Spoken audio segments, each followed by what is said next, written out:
What's up, sports fans? More importantly, what's going on, Wisconsin sports fans? My name is Ryan Kostrowski. This is the very first episode of Wisconsin Sports Talk.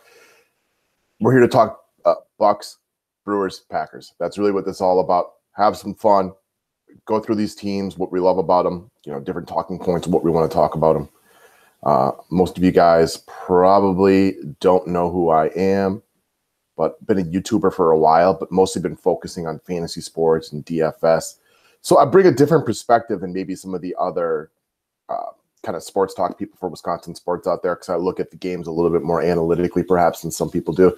Might bore some people. That's definitely a possibility, but I want to break down why I think that we are a real threat to the Warriors this year. Come out of the East, beat them in the finals and everything like that. So that being said, guys, let's get started. Let's talk it over.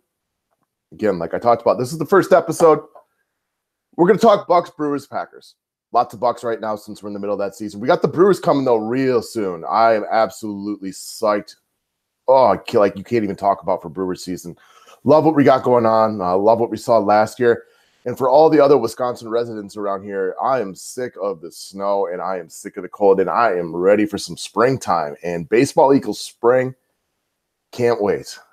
If you're new to the station, which would be all of you because this is the first show, red button that says subscribe, easiest way to get more videos.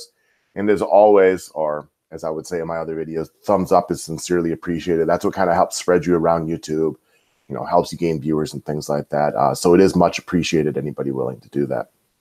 A little bit about who I am. Green Bay, born and raised, grew up in Green Bay. I moved to the Twin Cities when I went to the U of M when I was 18, 1998. It was Randy Moss's rookie campaign when I moved up there. So things were going really well. Both Vikings and Packers started that season 4-0, and then Moss went beast mode on the Packers in Lambeau Field on that ugly game that Monday night, if you guys can remember that. I actually met my best friend, or one of my best friends, that night, as we almost got into a fight over that game. And it's funny how that works out. Young guys, testosterone, beer, and a game like that when the Packers did not give their best showing. A little anger maybe had on my side. So I've been a YouTuber for a few years now, but we've mostly been talking daily fantasy sports, as I said earlier. This will be a little bit different. If you're into daily fantasy sports, it's mostly predicated around DraftKings DFS 5-pack is the name of the show. Got a little free time these days, so I want to talk more Wisconsin-based sports. I'm a dad with 2 young kids. Anybody else who wants to talk Wisconsin sports, I want to bring other people on here. So it's not just me rambling on and on and on, and we can get a little bit more conversation going. If this is something you're into and you're real serious about it, you can hit me up and on Twitter, profile down there below. We can talk about it. So are the Bucks legit contenders? And for me, in 2 words, hell yes, they are. I've watched almost every single game this year. And not only do I watch the Bucks play almost every single day, I've watched a ton of the Celtics, 76ers, Raptors, Warriors, Nuggets, and Thunder over in the other half of the league. Again, my business is letting people know, which specific players are going to blow up on which specific night based on matchups. So I got to be watching everybody out there. And what I've seen out of Milwaukee this year, they're still getting slept on a bit by the national media. But for me, they're as good as any team out there that's not named the Golden State Warriors.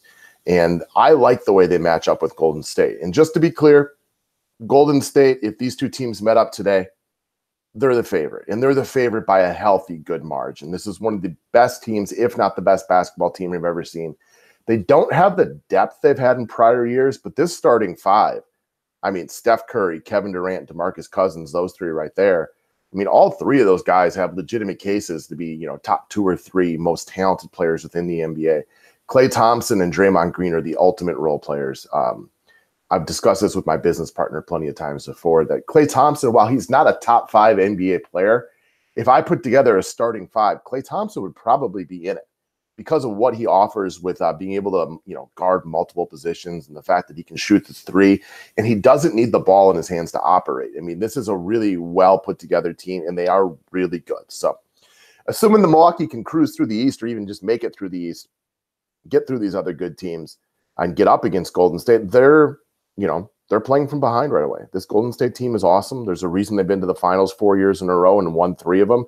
And now they added Boogie Cousins, which, adds a whole another piece to this puzzle. So, yeah, it would be a very, very tough series, but we'll get into it a little bit about why Milwaukee would actually stand an opportunity to play with them and why they match up very well with Golden State despite the fact that they're not quite as talented as they are. So in order to beat the Warriors, you got to play the Warriors. In order to play the Warriors, you got to make your way through the East. So are they the best team in the East? And for my money, yes, they are. I can explain to you why I believe this, and it's not just because I'm a Wisconsin resident that loves the Milwaukee Bucks. I've watched a ton of all four teams, and now there is some added pieces going on right now. The Toronto Raptors have added Marc Gasol. The Philadelphia 76ers added Tobias Harris, which is a much-needed floor spreader for them. But Milwaukee added Nikola Mirotic, and we are yet to see him play. And what he is going to add to this team, I think, could be pretty incredible. We got to watch it play out. But he's a very interesting fit because once you start running Giannis, Lopez, and Mirotic out on the floor, you got three legitimate 7-foot players, and two of them are bigs that can spread the floor, which still opens up plenty of room for Giannis to attack the basket with just reckless abandon. So, I mean, think about this. You got Mirotic on one wing, or one corner three, Lopez on the other. I mean, this pulls the other bigs out to the other side. This is going to be pretty incredible, I think.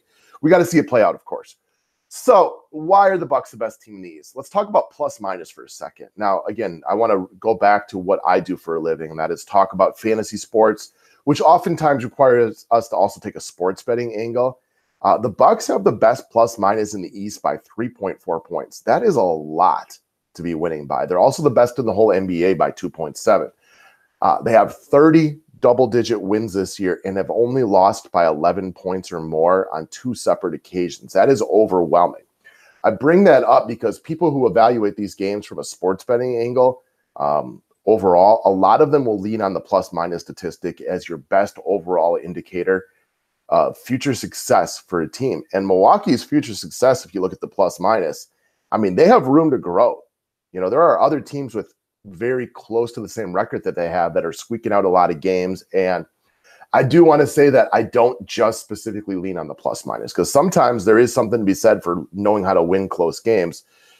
But then I'll go right back to this. They showed this during the Pacers game the other day when Milwaukee had a great comeback against the Pacers in Indiana, that Milwaukee is one of the best teams in the NBA in close games as well. So there's a lot to like about the plus minus and why we think this could be a good indicator for future success for Milwaukee. If Milwaukee hits their three-pointers, they are virtually unbeatable by any team not named Golden State. So how have they fared against the other best teams in the East this year? Well, they've gone 3-1 against Toronto, including winning both games in Toronto. They've only played Philly once. I'm interested to watch how the next one go. And they've split the season series so far with the Celtics. They play again tomorrow. I'm absolutely excited to watch that game. I think this is a great opportunity, not only because I'm going through serious NBA withdrawal, but a great opportunity for the national public to watch Milwaukee beat Boston. Boston has been like this preseason darling for a lot of people.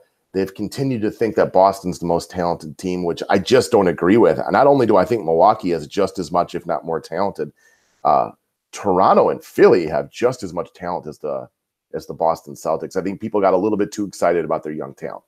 Either way, so they split with Boston. The loss that they had, their first loss of the year against Boston, let's not forget that the Boston Celtics set a franchise record with 24 three-pointers that night at home. So they made more three-pointers in a game than they ever had. They scored 72 points from beyond the arc, won by 4 points in a nail-biter at home. Yes, that counts as a loss in the standings for Milwaukee, but I don't take much out of that as thinking Boston's the better team.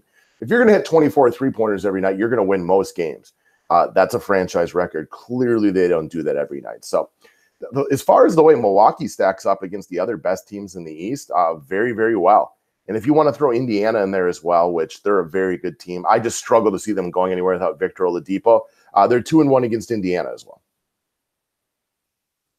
Okay, so I love Joel Embiid, Kawhi, Kyrie. These are all great NBA players, but Giannis is the best one of them.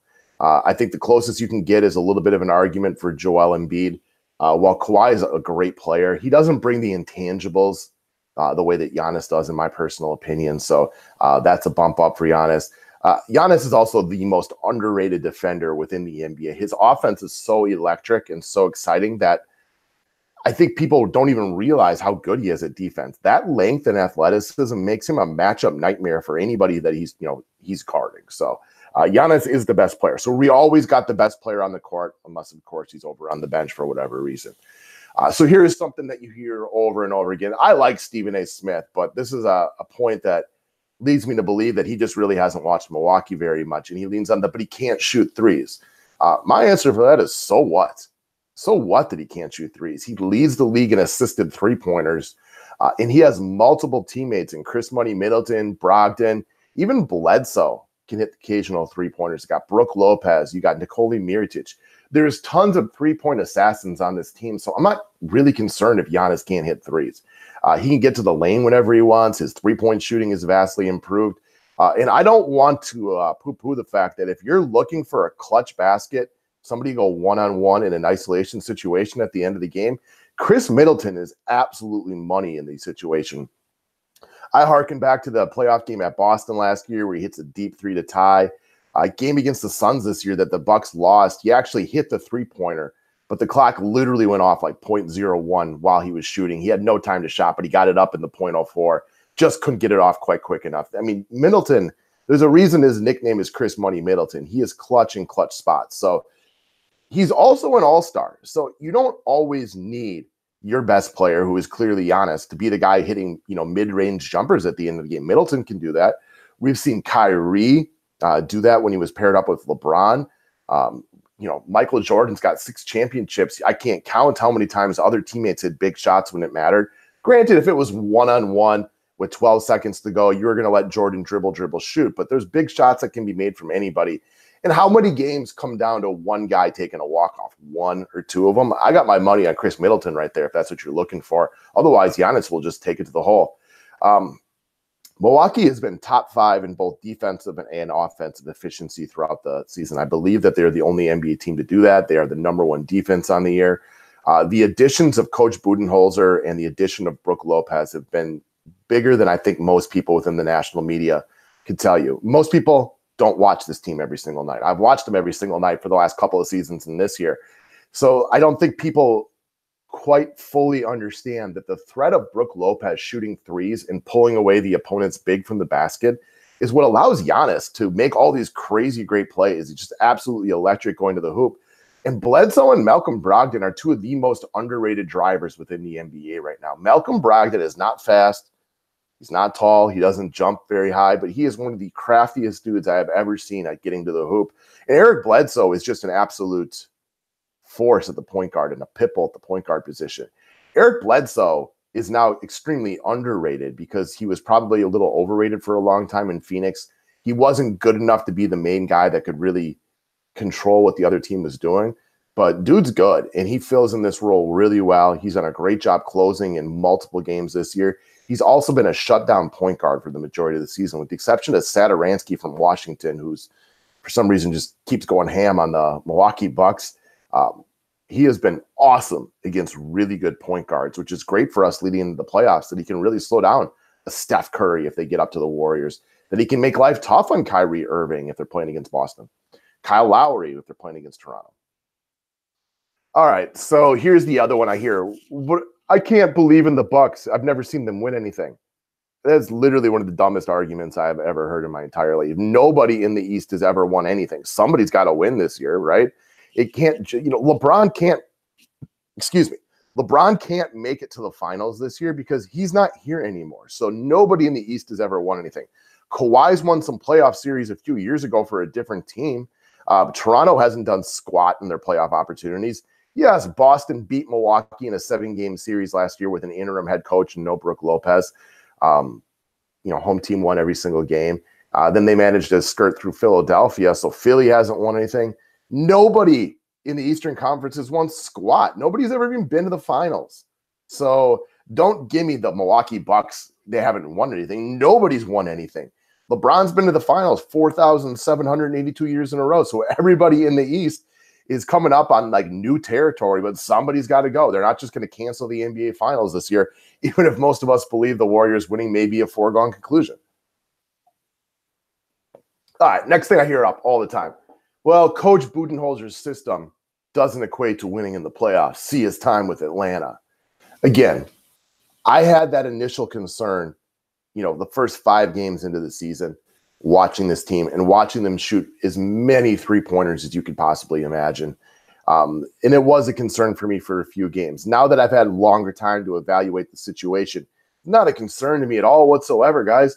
When he was with Atlanta, who were his best players? Paul Millsap, Al Horford, Jeff Teague, DeMar Carroll. I like all those players, guys, but none of them have any business being the best player on an NBA Finals-bound team. There's a reason that no matter what LeBron did during the regular season, ultimately he could go beat an Atlanta team like this. Because once the playoffs come out, you shorten your rotation.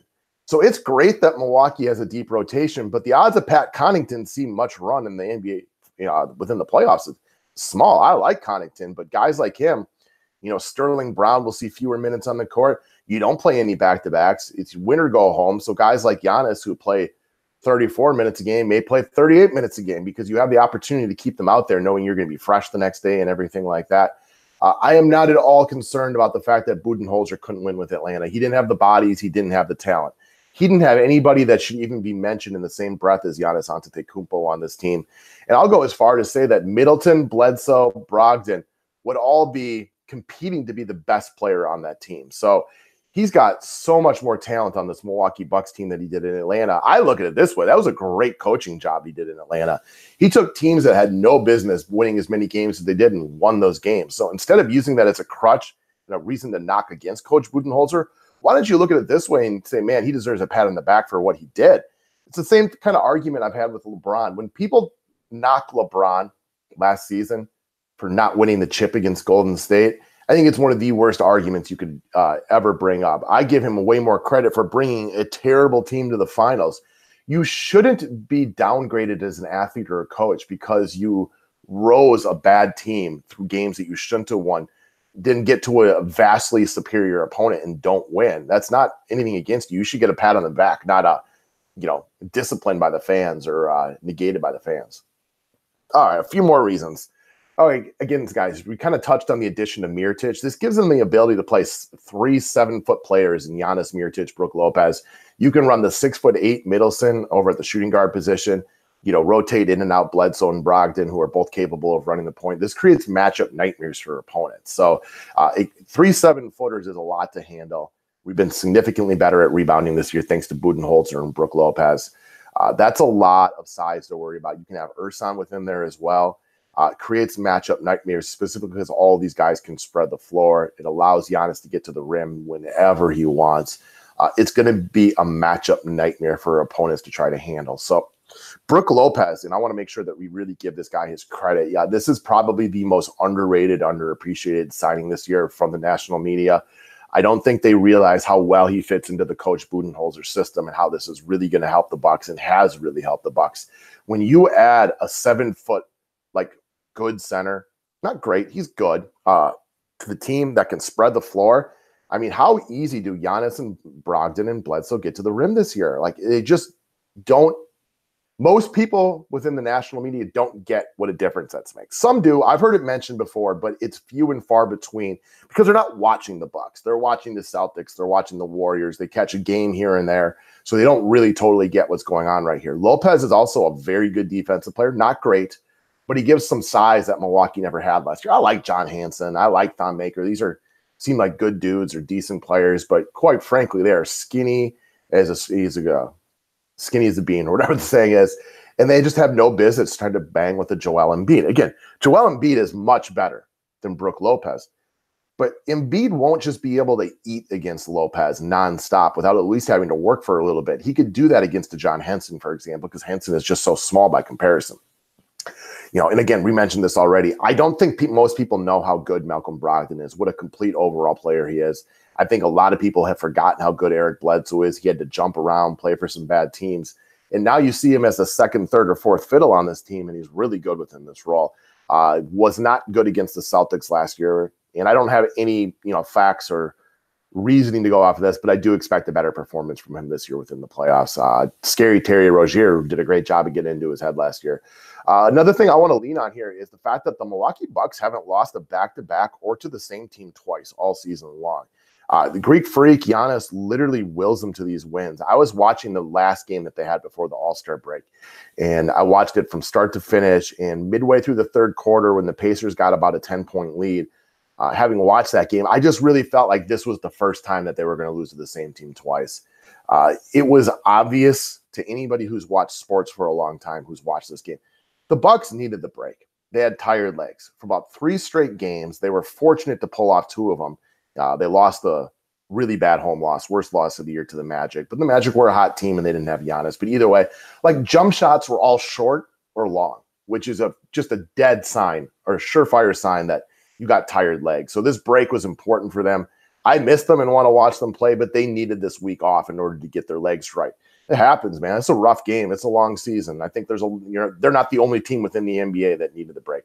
But the fact that they were down 10, once it about 4 or 5 minutes to go, and they mustered up every little bit of energy they have. It was one of the best 4 or 5 minutes of defense you'll see within an NBA regular season game.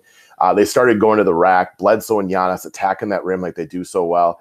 I mean, that was a great win. I don't want to say winning Indiana in the regular season can be a great win, but if there is one, that was one of the best wins that they're going to have all season. They really just jumped on Giannis's back, and he willed them to victory. He was not going to allow them to lose to the same team twice. They haven't lost back-to-backs yet either. If something happens and they don't win, they literally have to force Giannis to go home because he sits in the gym. And that's the kind of leadership that you want, somebody who leads by example like that. So the loss to the Magic, that was a pathetic loss. But again, no Giannis, hot team. You know, you're bound to have a bad loss throughout the year. They don't have a lot of bad losses, though, guys. I go back to that Boston game. Set a record for three-pointers made. When they played Oklahoma City a couple weeks back, when Oklahoma City played a great game, and Oklahoma City's a really good team as well. And if it wasn't for the fact that the Warriors were so great, we would talk about Oklahoma City being a favorite to make the finals. And sometimes you just got to give your opponent credit. Oklahoma City outplayed Milwaukee that day. They were the better team pretty much for the last 46 minutes of the game, as Milwaukee had a lead early, but they were awesome. They lost to in Toronto, tough team. CJ McCollum shot something like, I want to say he was like 21 of 27 from the floor. It was crazy hot. They lost to the Clippers in overtime. That's the sports betting angle that my business partner for the DFS things was telling me about. Almost nobody wins day games in LA. The reason being, you're in LA. You like to go out the night before. So they had a couple, not great losses to the Suns and the Magic, but even the games they've lost have been extremely competitive. All right. In summation, what odds do you give Milwaukee to come out of the East? I'm sitting here about 30 to 50%, somewhere between 1/3, 50%. I think they're the best team, and I think they should be the favorite, but I'm not going to poo-poo Philly, Boston, and Toronto, who can all play. And you could even throw the Pacers in there. I struggle to see the Pacers, since they've lost their best player, get out of the East. But what they're doing over there, outplaying their talent level, it's been excellent. So I do want to give the Pacers a round of applause. Philly, Boston, and Toronto, they're good teams. That starting five of Philly is, they may not be deep, but there's a lot to like right there. And Toronto can play. I personally think Toronto can be slightly fraudulent. I've seen Milwaukee kind of whoop their butts a few times this year and just look like they wanted it more. But I think 30 to 50% to come out of the East is a pretty fair assessment, personally. All right.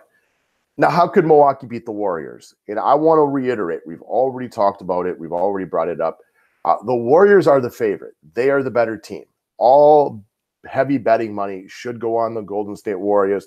The Golden State Warriors have done everything to deserve that. I am in no shape, way, or form trying to say that I think the Bucks should be the favorite, specifically because they have a better first half record or anything like that. The Warriors are amazing. There's a reason they go to the finals every single year now and almost always win. So they would be the favorite. Now, why could Milwaukee beat them? There are a few reasons. One, Milwaukee does match up pretty well with Golden State, as well as any other team in the NBA could match up with them. But to lean out a little bit of the intangible parts of it, first, like, the Bucks are hungrier than the Warriors. I mean, complacency is easy to set in when you've been there 4 straight years. And they've kind of had a cakewalk a bunch of those years. The one year that Love and Kyrie were healthy, the Cavaliers managed to pull it off. But other than that, they've been going up against LeBron with, really, really bad teams around him. I mean, that first year the Warriors won, I don't even want to talk about the injuries that go into it. So either way, complacency can start to kind of creep in. And the other thing with Golden State is shortly after the NBA Finals, free agency is coming. they have multiple free agents within their starting lineup. So that could be a distraction. And while I do think that the Warriors are the better team, the Bucks are hungrier, and they may only need that for 20 minutes throughout the 7 games, for example, because that's all it's going to take is a couple of minutes of Golden State kind of taking their foot off the gas and Milwaukee really putting their foot down. If Giannis gets in the finals, my only worry with him is he's a little too aggressive and picks up a couple of offensive fouls. But other than that, man, like Milwaukee is hungry, and this all comes from the top, with Coach Budenholzer, but more specifically with the Greek Freak, Giannis Antetokounmpo, guys. This dude is hungry. He lives at the gym. I mean, this is possibly, to me, the most lovable person within the NBA, within sports right now. I've been watching sports like it's my job for the last 33 years. And, I mean, he's already crept up to the top, if not number one favorite athlete I've ever watched play. This guy does everything you could possibly want out of an athlete. He has the right attitude. I mean, he is hungry to win, too. And you got to like a winner like that. So the Bucks are hungry, and they don't need to be the hungrier team for all 7 games, 48 minutes, because again, Golden State is going to be ready to go in the finals. But if they can just bring a little bit extra, that Golden State gets complacent for a few minutes here and there, that might be all they need to win a couple of games that you wouldn't have thought they normally were going to win.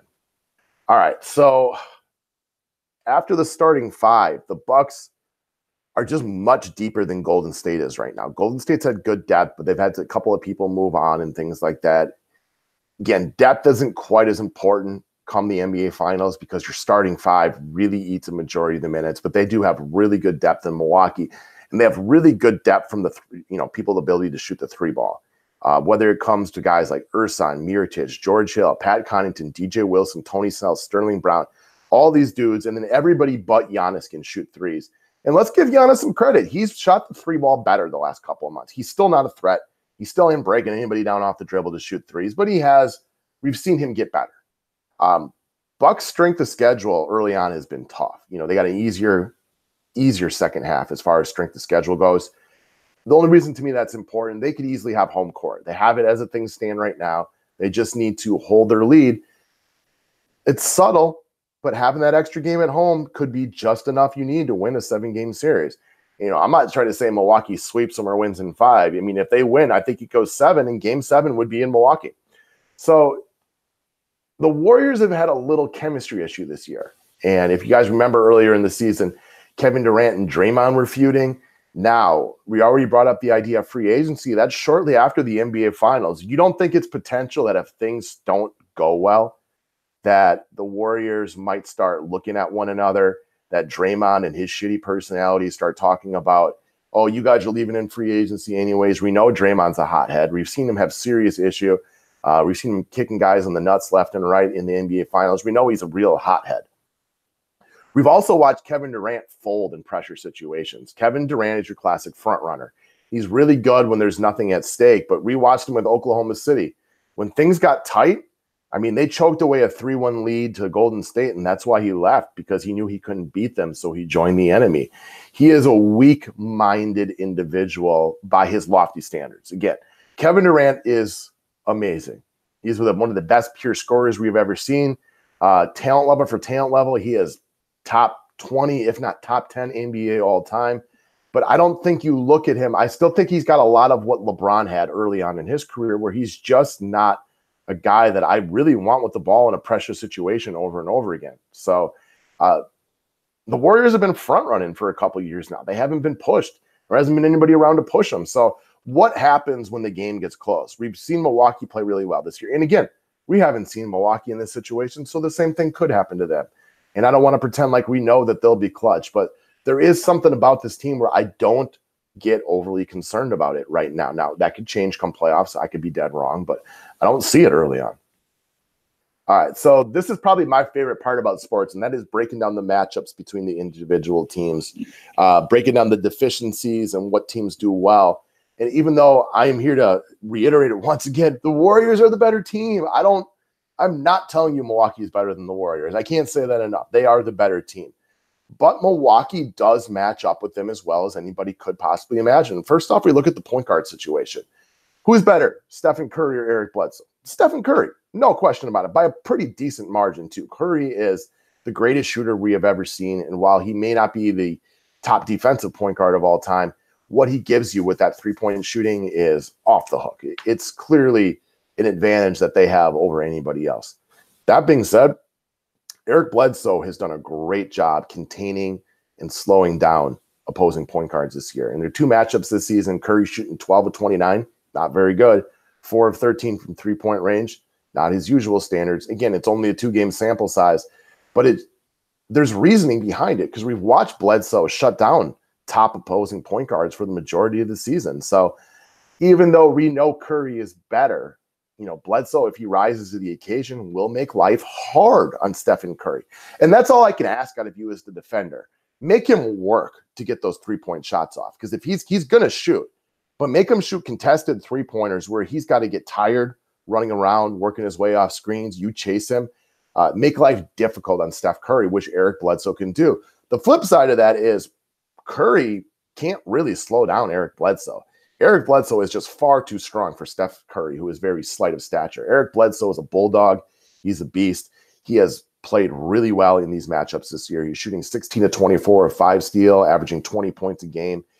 Eric Bledsoe plays his best basketball when he's going up against a superior opponent. And Steph Curry is a superior opponent. But I don't think the discrepancy between Curry and Bledsoe is probably as great as the national public thinks it is. There's a lot of things Eric Bledsoe does better than Steph Curry. Now, he's not even in the same universe when it comes to shooting. And that Steph Curry is such a great shooter that he's the better player. But I don't think the discrepancy between the two is this massive landslide of distance that most people in the public would think. And if there's a distance, and Curry's the better player, but it's not quite as much as I think a lot of people might think. All right, and so next up, we go to Giannis Antetokounmpo versus Kevin Durant. Who's the better player? I don't know. That's a great question. And there's great arguments for both sides. These are two of the best players in the NBA. I'm still operating under the assumption that LeBron is the best player, but once you remove him from the equation, it quickly dips down to guys like Giannis and KD, and I think the argument can solidly be made for either player. If the Bucks win a couple of playoff series this year, I do think that most of the public will start agreeing that Giannis is the second best player in the game. And quite frankly, unless we see LeBron really turn it on here, I think the conversations for LeBron no longer being the best in the game at his advancing age may start coming up during the offseason. So LeBron's neither here nor there. We're talking Durant versus Giannis. Will they guard one another? My guess is, some of the time, teams run switches so that they don't have to deal with it to get their players into better positions. Guys don't always come down the court in the fast break, but Giannis is a much better player to stop Kevin Durant than Kevin Durant is to stop Giannis. Because again, this goes back very similar to Steph Curry and Eric Bledsoe. Giannis has put on about 400 pounds of pure muscle since coming to the league. KD is still super skinny. So Giannis is one of the only players in the league that physically has the size, skill, and speed to make life difficult in Kevin Durant. There's a reason Durant's 9 of 29 with 28 total points through 2 games this year. He's actually got a formidable opponent on the other side. Most of the time, unless he's going up against Kawhi, Paul George, Kevin Durant could just do whatever he wants against anybody else in the NBA. It takes the absolute elite of the elite, which Giannis is, in order to make life difficult. Again, you're not going to ever stop KD, but you want to slow him down and make life tough on him. And that's what Giannis can do. Whereas KD is just way too skinny to really do much to stop Giannis. Yeah, he'll probably get the occasional block and then flex like he's a tough guy. But he's just not, he doesn't have the physical size to keep Giannis away from the hoop. Not many people do. KD also, again, we've seen him fold in big spots a lot. Now, if he comes out and it's a 7-game series and he goes beast mode this year, I will retract my statement and eat some crow. But we've watched Kevin Durant fold in big spots when he doesn't get to front run. It's easy to front run, guys. When you're playing against an inferior opponent and you're winning, it's not nearly as challenging as playing a better opponent and trying to play from behind or play even. All right, let's take a look at the center position as well. So Brook Lopez versus DeMarcus Cousins. Again, please do not take this as me saying that Lopez is as good as Cousins. He's not. There is a big-time talent discrepancy between the two. But just like Curry versus Bledsoe and Lopez versus Cousins, if you ask 100 NBA analysts, they're all going to say Cousins is better. But Lopez has what it takes to make life at least harder on Cousins. And what I mean by that is he is a good defender. He can't just do whatever he wants like he could against a John Henson or a Thon Maker. Lopez will make him work hard. He will pull him away from the basket to shoot his threes. And this, again, will take Boogie away from the hoop and let Giannis get to the hoop whenever he wants. So Lopez is an underrated defender. And while his rebounding numbers aren't great, what he does for his team to create a better spot for them to rebound has been well documented. And I read a really good article on it. Every team that Brook Lopez is on rebounds better, even though his rebounding numbers aren't great. So just something to think about. All right, last up, Draymond Green. This is where I think the Bucks can get their advantage. He has been getting worse at shooting, and the three ball has been worse several years straight, culminating in a 23% shooting percentage from three-pointers this year. So he's worse than Giannis right now as far as shooting threes. And both dudes really only shoot threes that are completely uncontested. So what this means for Milwaukee is now that they've got Mirotic, they do have a bad defensive player that they're going to add into the arsenal. Brogdon, Bledsoe, Middleton, Giannis, Lopez, these are all good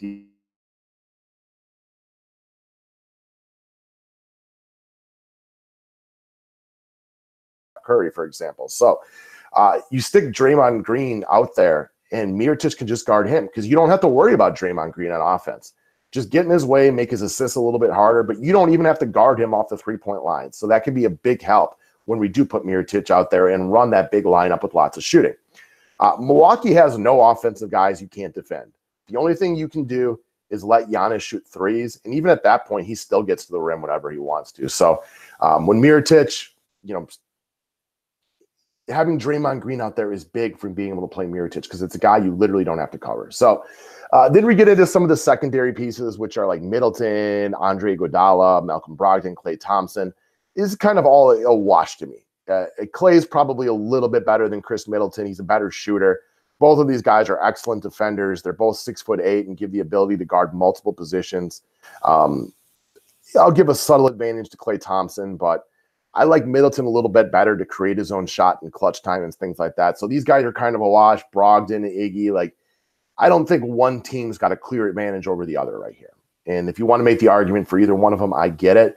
But I think Middleton and Brogdon continue to be two of the more underrated players within the NBA. I'm glad Middleton made the All-Star team this year and got a little bit of recognition, but that's kind of all a wash to me. So the Bucks got the advantage coming off the bench as well with just more depth.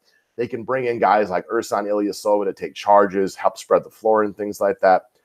Again, they're not as good as Golden State. I just want to make sure I reiterate over and over again. The Warriors are and should be the favorites. But for a lot of the national public who will say, oh, the Warriors will run the table on them 4 or 5, I don't think that's the case. I do think Milwaukee would make them work at the very least. Giannis is unstoppable. He is hungry. Also, the Bucks just flat out love playing together. That cannot be poo-pooed. We saw it with the Brewers earlier this year. When you get a team that loves to play for one another, play with each other, and plays in somebody's, picking up if somebody else has a bad night, that's what you get with Milwaukee. And I think that gives them a puncher's chance. If they were to meet up in the finals right now, I would give Milwaukee a 25% shot to win.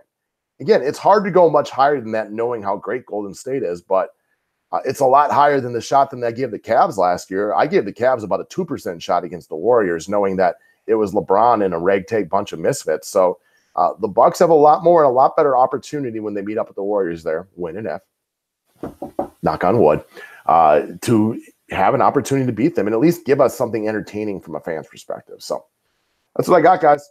Thanks a lot for watching. Appreciate, any and all thumbs up, people who subscribe to the channel. We'll be on here relatively more routinely, just talking Bucks, Brewers, Packers, everything Wisconsin-based sports. Should be a lot of fun. Thanks, guys. Have a great day.